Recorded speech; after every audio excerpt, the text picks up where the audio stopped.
Hi, everybody. Good morning. Really excited to see you all after a couple of weeks for Data is Love. And I'm even more excited to have my friend and co-conspirator, Andrew Paul, with me this morning to talk about something that I think all of us have experienced at many points in our careers, which is new employee onboarding. So, hi, good morning. Thank you for Hi. joining me.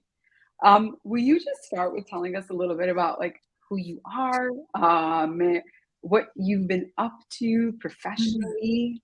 Mm. Yeah, so I'm Andrea Paul. I'm so excited that I get to be with all of you today. Yeah, so just a little bit about myself. Immigrated from the Philippines at a really young age, about 6. So my formative years are here in the United States context, right? And what was interesting is that I was always wrestling with who am I here? And it wasn't until I got to the UW where I went to school and got my undergrad in economics, where I found other folks who were pretty angry at the state of the world. And I'm like, oh, this isn't just me. And that's where I learned how to do community organizing, and my love for social justice and equity began. So I've been doing this for quite some time, but I found myself working in banking and real estate concurrently for 9 years. And then I don't recommend that, by the way. Um, got recruited into education, which I lived in for 15 years. And I lived in higher ed for 10. I lived in K-12, pre-K-12 for about 5 years. And that's where I blended my love for HR and for social justice, racial equity in those 5 years. So I've actually been doing racial equity consulting facilitation for the last 16 years now. But there's something to be said about doing policy work, procedural work alongside facilitation, coaching, and helping shape and transform an organizational culture in that way. And I currently reside on the outskirts of Seattle, 2 kiddos with my husband, a 15-year-old and a 5-year-old. So it's quite wild in this household, quite wild. But I'm so excited to be here. So thank you for having me. We've had several, I want to say so many, but that's not exactly precise. But we've had many, many former organizers on Data is Love who then transitioned into corporate life. And then they were like, actually, no, thank you. Why am I doing this with my life? And then have come back to doing work that sort of gets to like lean on their organizing, and I think in some ways their corporate days in this marriage, right, of doing specifically workplace equity things, right, in that spectrum. Okay, so we've known each other for a couple of years, and one of the things that I feel like you're sort of famous for, at least in the Seattle area, is doing like HR audits, world famous in Seattle, or the greater Seattle area. How did you know that this is what you wanted to do? Yeah. I knew when I started, when I worked in equity and inclusion in the K-12 system, I was actually put into HR, and I was like, thank God you didn't put me in the DEI team. Because what I've found in my experience is that anytime I'm put in a DEI team or department, I actually didn't have much decision-making power. But when I was put in HR, everybody had to listen to HR. Mm, Because we know what the context has been in the US around HR. It's like that's the principal's office. So you got to do what they say in that mhm, office. mm. And so it was beautiful to be able to move equity initiatives forward, because there was a different gravity to it when it was attached to HR. But I did find I still had limitations working for an organization and an institution. And that's why I branched out on my own. I was like, well, let me be a consultant and tell organizations this is what I think would be really fruitful for you all. And then I can support you in implementation. But if you don't, then I'm not going to be that upset about it, because now Mhm. right, I get to be out of the picture, but support you in the way that you need to be supported if you're open and willing to do it. I'm not now trapped in an organization where I'm giving all this knowledge, this feedback, and then I'm frustrated that it's not happening. Okay, so I want to ask you another question. You said that there is a certain kind of gravity when you're in HR, people have to listen to you versus when you're a member representative of the DE&I, diversity, equity, inclusion team. And I think, we've heard a lot of people over the past couple of years say DEI shouldn't live in HR, it should be independent of HR. And yeah, like how do you think about that, right? Where HR is recognized as a place for managing employee experience, conflict, growth, professional development.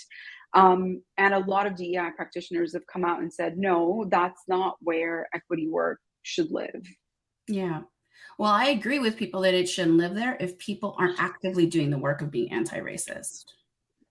Right. I think it's been problematic if we're still operating in white centric, Eurocentric models, right, in HR. The Mm. origin stories of HR are deeply steeped in slavery. And so if we haven't unpacked that and haven't worked on our analysis and active practice around anti-racism, it certainly should not live in there. I just had the experience of doing equity work, racial equity work for 10 years prior to going into an HR function, and to be able to marry those two was really effective. I don't think DEI work should just live in any one department, right? We've said this over and over again. I feel like we're, a broken record at this point, where it should be a central focus in all of our functions and all of our teams, but that's easier said than done. Yeah. So tell me, you've done so many audits, right? Like dozens and dozens and dozens of audits.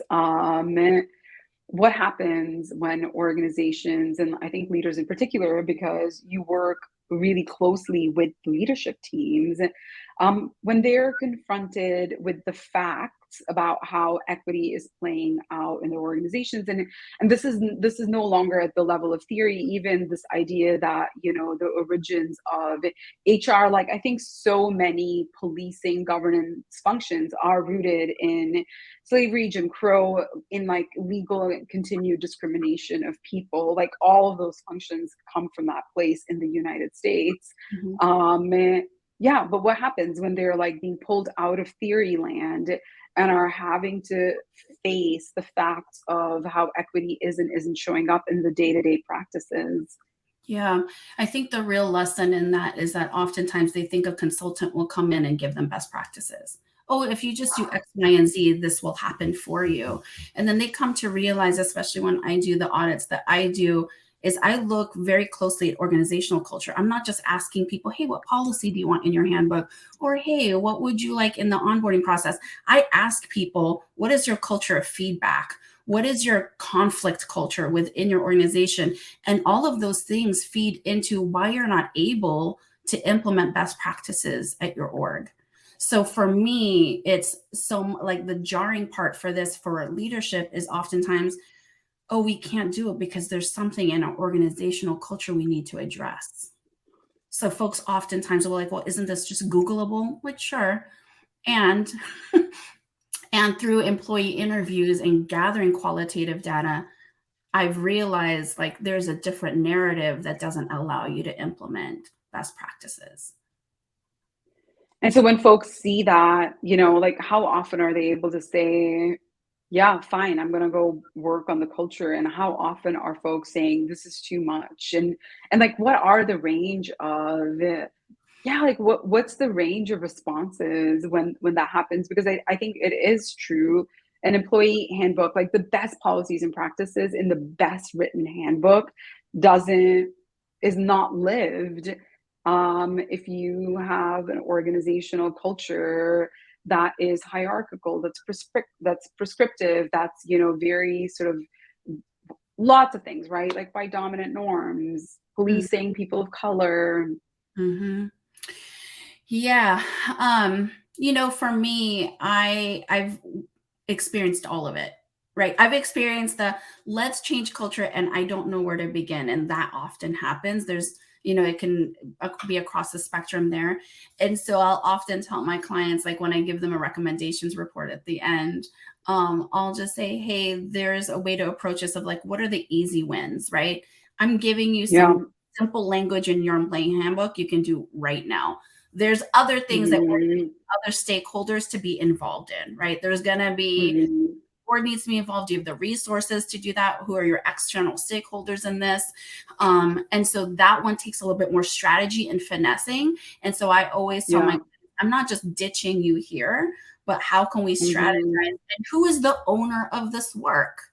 It can't Yeah. just be leadership, right? So who are the stewards of your work internally to help this work move forward? So oftentimes I'll push back when leadership says, we don't know where to begin. I'm like, well, it shouldn't just be you figuring that out.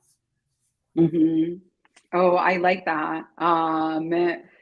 Okay, so in this HR audit, you're looking at so many things, and in preparing for this conversation, you kind of said that the employee onboarding, that like first thing that happens when you've gotten the job, right? Like that could be a make it or a break it place for equity. And one of the stats that you shared, which kind of like blew me away, is that 1 in 6 employees either quits or considers quitting a new job. Like they just got this job because the onboarding was ineffective. And I'm sure in that there's a lot of nuance. Mhm.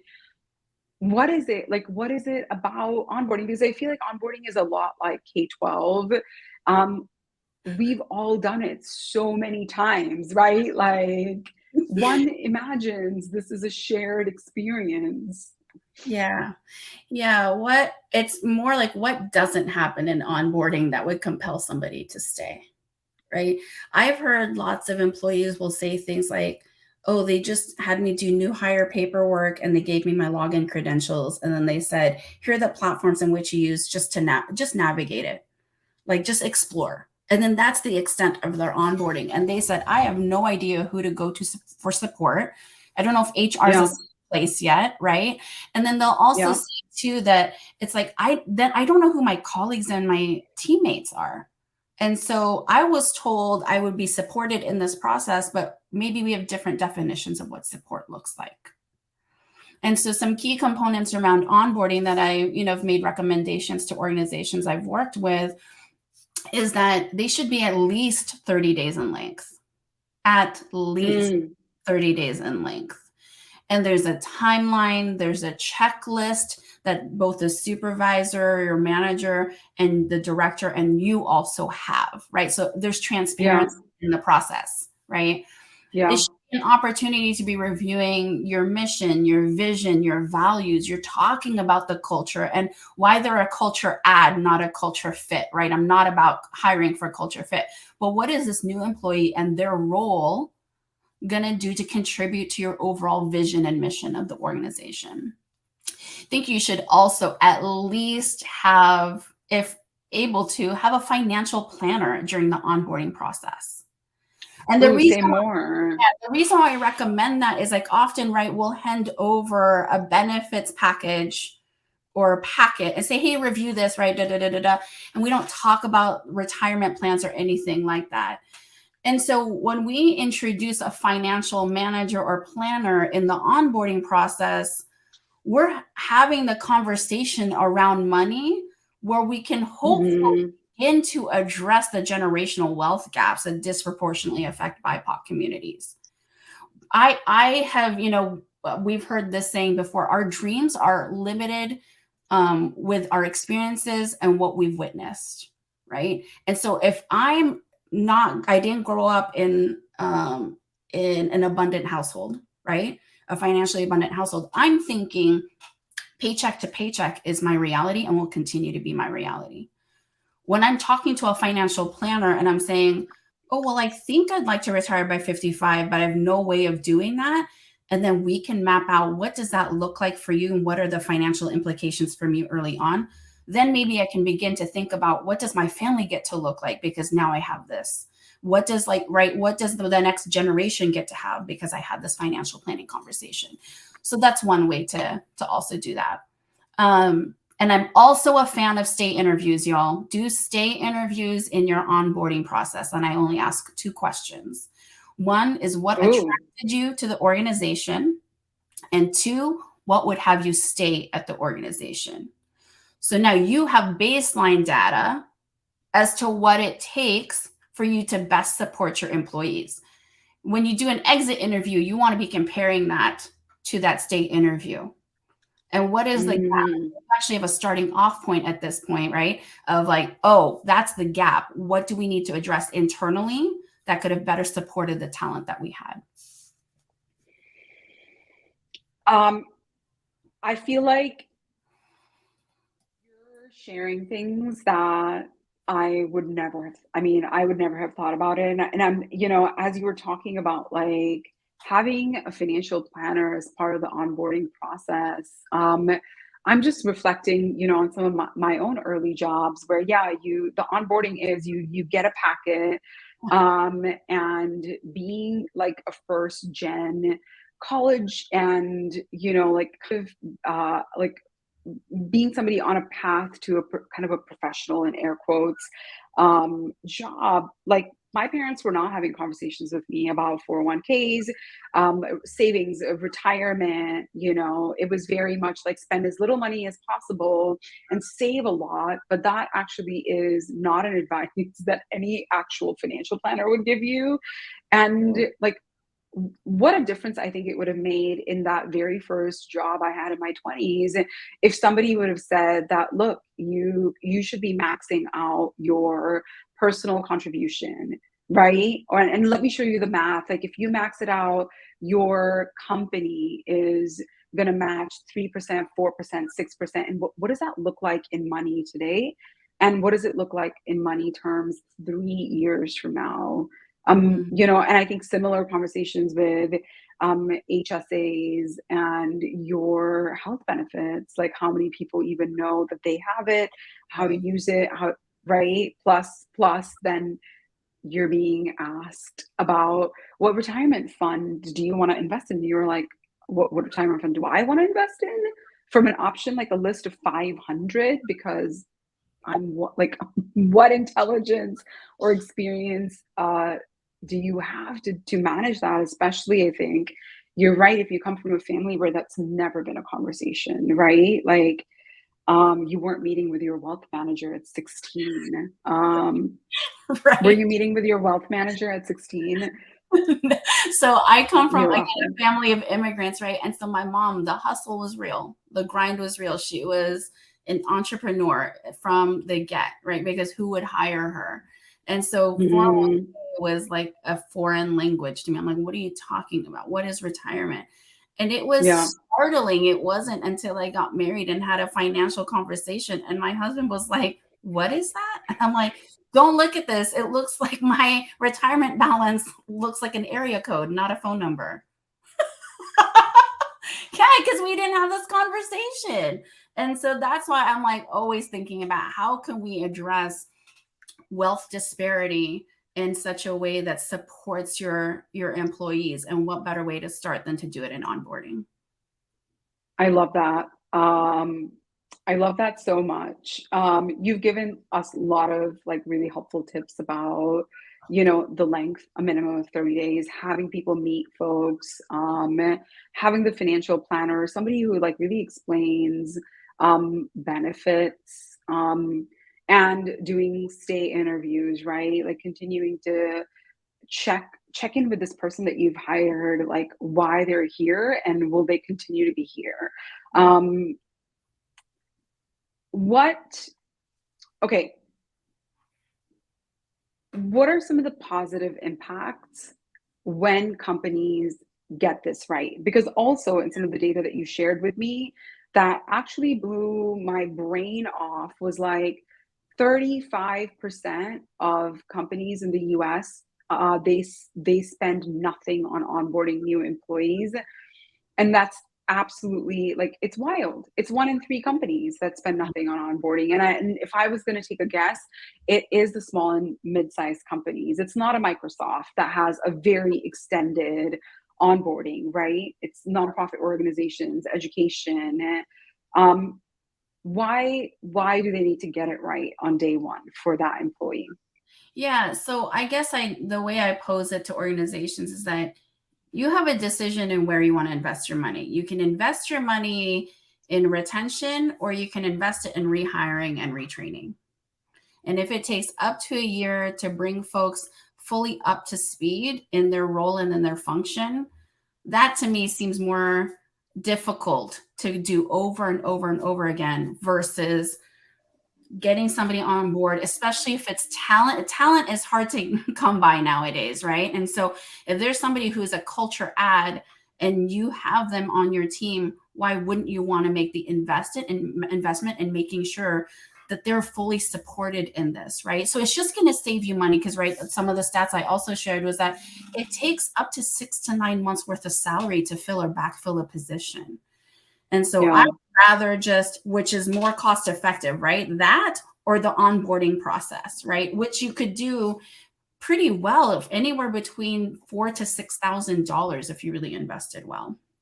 Right. And that could include, is there mentorship that you're providing in the onboarding process? Maybe it's a stipend in that way, right? Are you assigning a work buddy where maybe this person doesn't feel comfortable going to HR, but rather now they have a buddy to talk to, like, hey, I have a really simple question, but I feel stupid for asking it. Do you mind answering it for me? Right. Is it lunches that you're doing for the first week with them? Right. So when you really think about how do you want to invest your money, I'm just as somebody who had to was raised on limited resources, I'm thinking 6 to 9 months worth of salary is not worth it for me to not do $4,000 to $6,000 in an onboarding. Yeah, because the cost of hiring somebody who's even making 50 grand a year, it's 10x that. It's like 40 Yep. versus 4,000. Okay, real talk for a second. Like, how do you have this conversation with a resource strapped organization? Like both of us have worked in them where Mhm. there's no money for anything, right? Like you can never ask for anything. Mhm. Where even this idea of spend it now versus spend 10x down the road, they're like, great, we'll deal with the down the road when that happens. How do Yeah. you get leaders to understand that this is one of the most important things they could be doing and getting right? Yeah, I think that's one of the things that has been a battle where I say often, I'm not in the business of convincing people. I'll just Mm, I'll give you the information, right? And then you do yeah, with it what you will. I'm just telling you from my experience and what I've seen, I think it could benefit your organization to pivot and refocus. But if you're not yeah. convinced yet, it might just take you losing enough people to be like, oh, wait a minute. Maybe onboarding was the place to focus up on. So I'm here to support organizations. I'm not here to convince organizations. What an Okay, that's a distinction. I'm gonna just borrow slash steal it. I'm not here to convince organizations. I'm here to support them. They have to do that thinking work on their own, right? Like they have to buy in themselves. So one of the questions is, let's say org and HR get it, but it's still incumbent upon managers to implement it. Mhm. Yeah, how do you get? Yeah, how do you get managers to get it? Yeah, I think it's not even about getting it. It's more like, what are we doing to support people to be able to onboard their folks well? So Yeah, if you are if let's say you have on your job description other duties as assigned, and you're filling up that other duties as assigned with like 15 to 20% of their workload is under that category, then there's something wrong there. And first off, you're having people work outside of their job description and not getting compensated. And two, you're likely leading them towards burnout, which I'm not a proponent of, right? So it's just for me, like to think about, do you have employment gaps that need to be filled? So that to me, that's why I'm saying like it's so challenging to tell people here are best practices when you actually have some underlying cultural issues that need to be addressed. So it's like it's very right foot, left foot. Like, what are you doing here? But this also needs to be done, right? It's not just about, oh, implement this, implement onboarding because it's really awesome. And by the way, hopefully your culture is good for it. Uh, I'm now actually thinking about how I write job descriptions and have I made you're like 50% as assigned when needed. So, I mean, I guess like one of my takeaways is like onboarding people well is part of a manager's like core set of responsibilities, period. It is not a nice thing that we do sometimes when we onboard people. No, it's like a core thing that you do as part of being a manager. But this idea that in an organization when people's job descriptions have a pretty large chunk of their time, I mean 15 to 20% is significant. If that is other duties as assigned, it's an indication of the culture just being chaotic. Exploitative, if we're gonna be candid about it, right? Exploitative. Yeah, we're asking people to work outside of their job function and out of their compensation range. And so I think, you know, I'll always people actually genuinely want to take care of their people. But when you Yeah, have conditions, work conditions where people are burnt out and overworked, they're going to think onboarding is mhm, overwhelming. And that's why you have people who are yeah. into let's just rehire because there's somebody else that will take this on. And I don't have the bandwidth to do a really robust onboarding process. I'm too burnt out. I'm too overworked. Okay, so I want to ask a follow-up question to that. You said most people want to take care of their people, and I think that that's true, right? Nobody, well, I think that we do have some like psychopaths among us, our ranks of workers. But yeah, for the most part, like we want people to feel good. We want them to come to work and feel satisfied. And based on like all of these audits that you've been doing for so many years, why is it that like our preference for equity and inclusion doesn't translate both to policy and to like actual action? I mean, it's how we also manage performance. It's how we measure performance and how we measure output, right? So the policies we've inherited and that we currently work and operate in are still serving really archaic performance metrics, right? If you generate X amount, right? Somebody who used to be in banking, if you have this much in loans, then you're going to get this bonus, etc. It doesn't really, there's not really a formula in there within that that really promotes my well-being, my mental health, right? And so I think because it's fattened people's pockets, right? The way that we still measure performance and we have policies that support that, it's very hard to turn your eye away from that, especially when organizations are still need to make money in order to pay their employees. And so if it's something too that where you're overworked and overwhelmed, it takes a lot of brain space to think about, well, what's a new creative policy that could support our employees and also our bottom line. Yeah.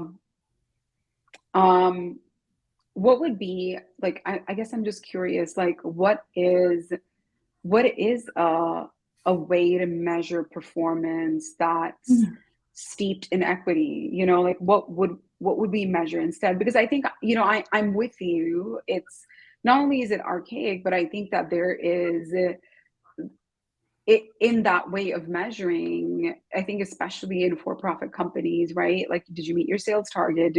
How many accounts did you open? Mhm. It's also leaning really hard into a form of capitalism that doesn't ultimately do even the company any good. And you know, to carry the banking example, I mean, we saw what happened with Wells Fargo. Right, like when the metric is you create a lot of accounts, people are like, great, I'm gonna create so many accounts. It doesn't help the company, it doesn't help the client. Right. So what might you measure instead that honors, among other things, like belonging and psychological wellness? Whew, I mean, that's a doozy. And if I had the answer packaged up, we would be out of a job, which I'm fine with. Work me out of a job because I have the answer for all of you, right? And I would say it's just something that I still wrestle and struggle with, right? Like there is a tension around still making money and caring for your folks. And so there's just, I've worked with a few legal firms now, and it's just to even challenge billable hours as an example. Mm, City billable mhm. hours, or is it like, are you thinking more around, the clients that you're supporting and the outcome of that? So it's just, again, I don't have a beautiful answer for everybody. It's not buttoned up, but what I will say, and I know we're at time and I'll end with this, is that work alongside your employees of what does it look like for them to feel successful in their roles and have your organization still be successful, right? When you're asking for feedback, any feedback gathering, folks, this is what I end with, and this is what you all know me for, then fantastic, I've done my job. Before you ask for feedback from your employees or stakeholders, please know and be clear about what you're going to do with that feedback. If you're feedback gathering for the sake of feedback gathering, people will be very frustrated that they don't know what the impact is. Like, they're like, are you just asking me for the sake of asking, or are you actually going to do something with this? And so making sure that you close the Mhm. feedback loop. But what I wish I had an answer for you of like, what does it look like outside of our current structures? I would say work alongside your employees of like, what does success look like for you? What are your professional goals? And then how can that be alongside our organizational goals as well? I love that, and I think it was a little bit leading because I know that when I work with organizations and they ask me that question, my response is something similar, and I'm like, "If there was a checklist, we would all gotten this right, like, 50 years ago," but, like, literally there is no checklist, and so you gotta throw spaghetti on the wall and be good with it, and try the things that stick, scale the things that stick, and then everything else you've learned from and you move on. Andrea, thank you so much. I feel like I can ask you 3 more hours of questions about, like, auditing organizations, and just how you learn these, like, really discrete components, right? So, equity work isn't, listening to one more podcast, but it's like, how did I welcome a person into the fold of this organization in a way that makes them wanna stay, Yeah. Yep. right? Yep. Oh, thank you so much. Thank you for having me, all. I loved it. Thank you. Have a great week, everybody. We'll be back next week talking about who gets to do DEI work, which is, we also don't have a checklist and answers, but hopefully we'll have a good conversation. Thanks, everyone. Have a great day and have a great week ahead. Thank you.